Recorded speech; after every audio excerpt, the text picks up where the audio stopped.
θα λειτουργεί. Δεύτερον, η παραλία, η μικρή από εκεί, είναι δασική.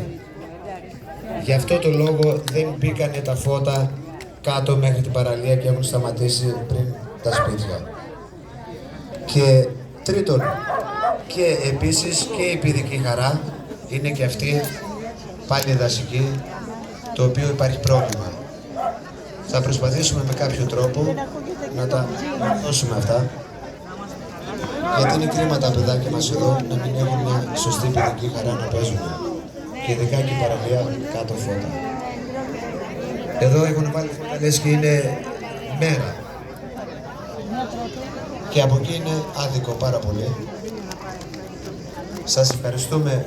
Θα προσπαθήσουμε να κάνουμε έργα, γιατί είναι ωραία περιοχή εδώ, την έχουν παρατήσει. Εγώ φυσικά είμαι καινούριος εδώ πέρα. Ευχαριστώ πάρα πολύ για την εμπιστοσύνη και για τους ψήφους που με κάνετε πρόεδρε. Και να περάσετε καλά. Καλή Παναγιά για αύριο. Σας ευχαριστούμε. Καλή διασκέδαση.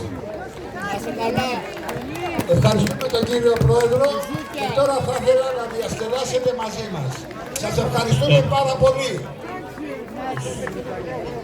Θα αρχίσω να παίζω εγώ όπως και σε λίγο.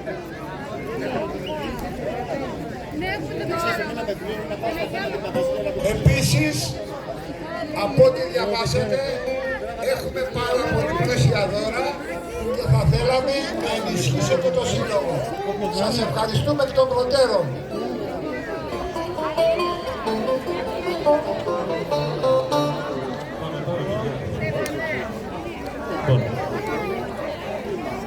Thank you.